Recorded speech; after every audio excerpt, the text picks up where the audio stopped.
नमस्कार दोस्तों, मैं उमाकांत लखेड़ा और मेरे YouTube मंच पर आपका स्वागत है।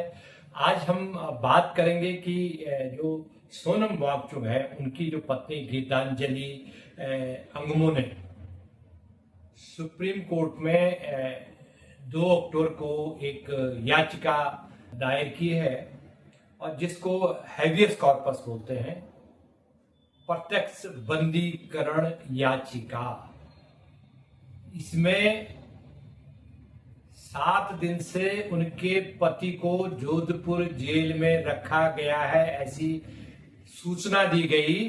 लेकिन ना तो उनके पति सोनम वांगचुक से किसी परिवार के सदस्य को मिलने दिया जा रहा है, किसी मेंबर ऑफ पार्लियामेंट को भी नहीं मिलने दिया जा रहा है, किसी जनप्रतिनिधि को नहीं मिलने दिया जा रहा है।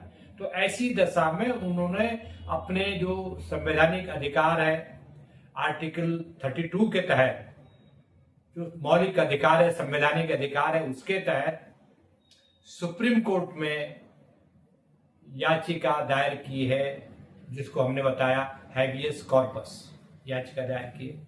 बहुत ये लैटिन भाषा का शब्द है, जिसमें जेनेवा कन्वेंशन के अधीन हमारी जो सरकार है, जिसने जेनेवा कन्वेंशन में सिग्नेचर किए हुए, सिग्नेटरी है हमारी सरकार, तो उस कन्वेंशन के तहत हमारे कानून के मुताबिक हमारे सुप्रीम कोर्ट को कोई भी वहां दरवाजा खटखटा सकता है। अगर किसी ऐसे व्यक्ति को बिना किसी कारण बताए आपने बंद कर दिया, और चूंकि सोनम वांगचुक का तबियत खराब है, वो कई हफ्तों से वो भूख हड़ताल पर थे, पहले भी बहुत सारे भूख हड़ताल पर थे, तो उनकी पत्नी ने दिल्ली आकर के, और वो पहले तो 1 अक्टूबर को उन्होंने राष्ट्रपति द्रौपदी मुर्मू जी को उन्होंने एक चिट्ठी लिखी और जिसमें उन्होंने उनसे अपील की कि आप जो है इसमें दखल दें।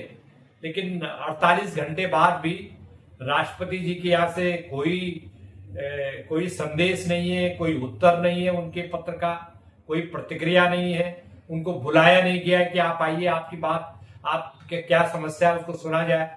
तो ऐसे राष्ट्रपति की तरफ से कोई रिएक्शन नहीं है, कोई रिस्पॉन्स नहीं है। तो ऐसी दशा में उनके पास क्या ऑप्शन है? दरवाजा सुप्रीम कोर्ट का उन्होंने खटखटाया है। ऐसी उम्मीद है कि सोमवार को इस पर नोटिस लेगा सुप्रीम कोर्ट और तय करेगा। तो इसमें अगर भारत सरकार को नोटिस इश्यू होंगे कि आप ये बताइए, और उनके सॉलिसिटर जनरल को पेश होना पड़ेगा। इसमें एक टेक्निकल पॉइंट ये है कि देखिए, क्योंकि मामला जम्मू कश्मीर हाईकोर्ट के तहत है और जो लद्दाख है वो जम्मू कश्मीर के दायरे में आता है, क्योंकि सोनम वांगचुक को जम्मू कश्मीर में बंदी नहीं बनाया गया है, उनको एक तीसरे राज्य में भेजा गया है, राजस्थान, जोधपुर सेंट्रल जेल भेजा गया उनको। तो एक किस्म से बिल्कुल उन्होंने अच्छा कदम उठाया, सही उन्होंने जो भी कानूनी राय ली, सही उन्होंने कदम उठाया।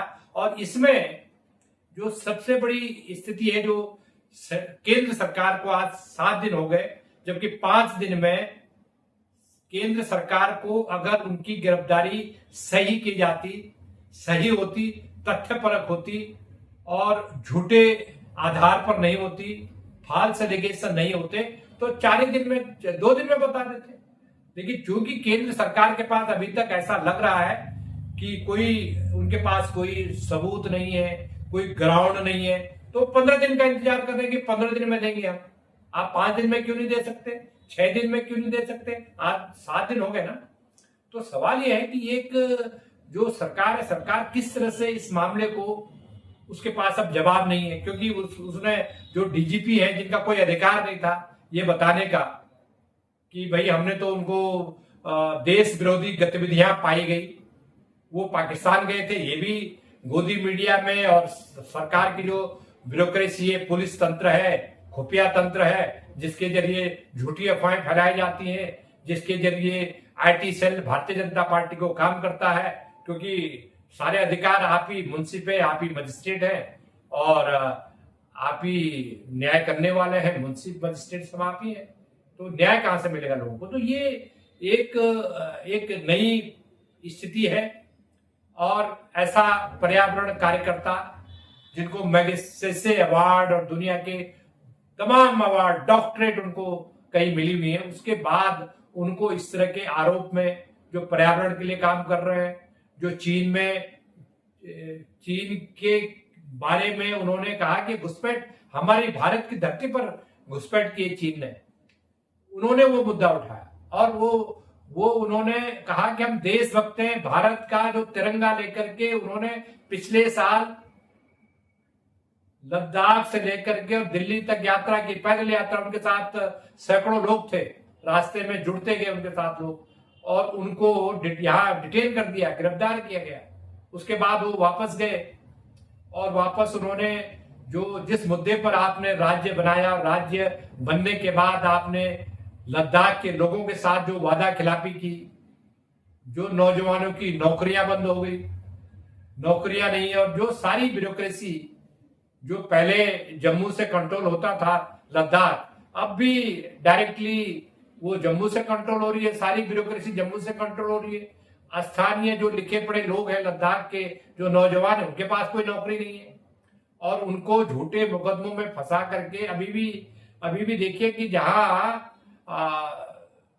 सोनम वांगचुक अपने साथियों के साथ, अपने समर्थकों के साथ भूख हड़ताल कर रहे थे और वो ऐसे मुद्दे उठा रहे थे जो लद्दाख को पूर्ण राज्य का दर्जा दीजिए, जो आपने 2019 में राज्य से छीना था, लावारिस कर दिया आपने राज्य को। आपने काउंसिल का झुंझुना थमा दिया और काउंसिल का, जिसके पास कोई अधिकार ही नहीं है, कोई भर्तियों का कोई अधिकार नहीं है, भर्तियां जम्मू से हो रही है और वही पैटर्न था जो पहले था, शोषण का और दोहन का, वही पैटर्न चल रहा है, 6 साल से वही चल रहा है। और ऐसा बताया जाता है कि वहां चूंकि लद्दाख में यूरेनियम मिला है, बहुत बड़े वहां पर यूरेनियम है, यूरेनियम के भंडार है, तो वहां किसी बड़े पूंजीपति को जो सत्ता के बहुत करीब है उसको देने की योजना बन रही थी, इसलिए केंद्र सरकार को कोई हड़बड़ी नहीं थी।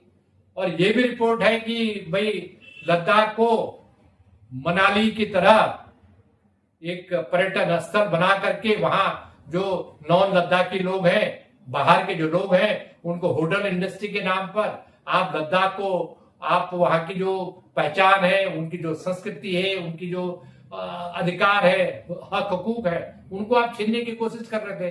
और ये 6 साल तक आप चुप थे। धारा 370 हटाने के बाद 6 साल तक आप चुप थे, आपको कोई मतलब नहीं है। वहां से 5 एमएलए होते थे, 5 विधायक होते थे, अब तो वहां पार्षद है। पार्षद क्या करेगा, क्या अधिकार होता है पार्षद का? तो काउंसिल बना करके आपने, ऐसा लग रहा है कि लद्दाख के लोगों ने कहा कि हमें ठगा गया। क्या है पैरा मुद्दा आज ये है कि सोनम वांगचुक ने सुप्रीम कोर्ट का दरवाजा खटखटा दिया है और सुप्रीम कोर्ट को, भारत के कानून के हिसाब से सुप्रीम कोर्ट को न्याय करना होगा उनके साथ।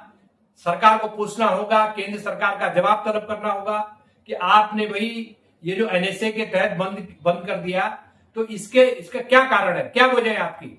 और आप कोई झूठी मूठी वजह नहीं बता सकते, आपको सुप्रीम कोर्ट को ये बताना पड़ेगा कि इन कारणों के, इन वजहों से हमने सोनम वांगचुक को गिरफ्तार किया, और आपको बताना पड़ेगा और आपको ये आश्वस्त करना पड़ेगा, ये सुप्रीम कोर्ट को ये भरोसा देना पड़ेगा कि हमने ये इन कारणों से, वजहों से आपने उनको अरेस्ट किया। तो सवाल ये है कि ये जो आप कारण बता रहे हैं कि इन वजहों से गिरफ्तार किया, वो तो आप बीएनएस की जो भारतीय न्याय संहिता की जो धारा है, दंड संहिता की जो धारा है, वो धाराओं के तहत आप अंदर कर सकते थे, क्योंकि एनएसए जो आपने लगाया है वो आपने उत्पीड़न करने के लिए लगाया, आपने जलील करने के लिए लगाया, आपने हरेस करने के लिए लगाया, आपने उनके जो आंदोलनकारी साथियों थे उनको डराने धमकाने के लिए किया, उनका मनोबल तोड़ने के लिए किया। और देश के दूसरे हिस्सों में जो आंदोलन चल रहे हैं, नौजवान जो आंदोलन कर रहे हैं, जो रोजगार मांग रहे हैं, उनको संदेश भेजने के लिए किया। और आपके लोग महिमा मंडित कर रहे हैं, देश के दूसरे हिस्सों में आंदोलन क्यों हो रहे हैं, आंदोलन चिंता का विषय है। अरे भाई, आंदोलन तो आपकी नीतियों की वजह से हो रहे हैं, आपकी गलत नीतियों की वजह से आंदोलन हो रहे हैं, सरकार की गलत नीतियों की वजह से आंदोलन हो रहे हैं। जब गलत नीतियों की वजह से आंदोलन हो रहे हैं तो आंदोलन तो होंगे, आंदोलन करना तो लोगों का जन्मसिद्ध अधिकार है, मौलिक अधिकार है। तो अगर आप ये कहेंगे कि क्यों आंदोलन हो रहे हैं तो आपको सुप्रीम कोर्ट को बताना पड़ेगा। और लेह प्रशासन ने जो तर्क दिए हैं, जो भी ये देश विरोधी गतिविधियों में शामिल थे, तो लेह प्रशासन को भी नोटिस जाएगा। कौन से पुलिस अधिकारी थे जो डीजीपी थे लेह के, वो क्या क्या बोल रहे थे, किसके इशारे पर बोल रहे थे। और खबरें तो ये आ रही है कि केंद्रीय गृह मंत्रालय के इशारे पर ये सब हुआ, उनकी जो गिरफ्तारी हुई केंद्र सरकार के इशारे पर हुई। तो ये जो तानाशाही पूर्ण जो रवैया है, जाहिर सी बात है कि सुप्रीम कोर्ट इसकी स्क्रूटनी करेगा और केंद्र सरकार को इसका जवाब देना होगा, कन्विंस करना होगा। और जाहिर सी बात है कि सोनम वांगचुक की तरफ से भी देश के जो दिग्गज वकील हैं वो सुप्रीम कोर्ट में रखेंगे पक्ष उनका। इस पूरी प्रक्रिया में कुछ दिन लगेंगे, लेकिन ऐसा लगता है कि जो सरकार की जो दलीलें होंगी, पाकिस्तान से पाकिस्तान गए थे तो पाकिस्तान तो डॉन के फंक्शन, डॉन अखबार के फंक्शन में गए थे, वहां तो पूरी दुनिया के, वो तो अंतर्राष्ट्रीय सम्मेलन था, अंतर्राष्ट्रीय स्तर से लोग आए थे, डॉन जो समाचार पत्र समूह है पाकिस्तान का। तो ऐसे तो मोदी जी भी गए हैं। क्रिकेट के साथ क्रिकेट मैच हो रहा है, तो क्रिकेट मैच में क्या पाकिस्तान से फोन संवाद के बिना क्रिकेट मैच हो गया? तो आप तो बातचीत करेंगे ना, पाकिस्तान से बातचीत करेंगे। तो आप अगर आपके जो राजनीतिक विरोधी हैं वो अगर कोई बातचीत कर रहे हैं चीन से या पाकिस्तान से, तो या वो जा रहे हैं वहां, तो मोदी जी तो अभी चीन होकर के आए। तो सवाल ये है कि वही तो अधिकार बाकी लोगों पर भी लागू होंगे ना, जो इस सरकार के लोगों पर लागू हो रहे हैं, वही तो आम आदमी पर लागू होंगे।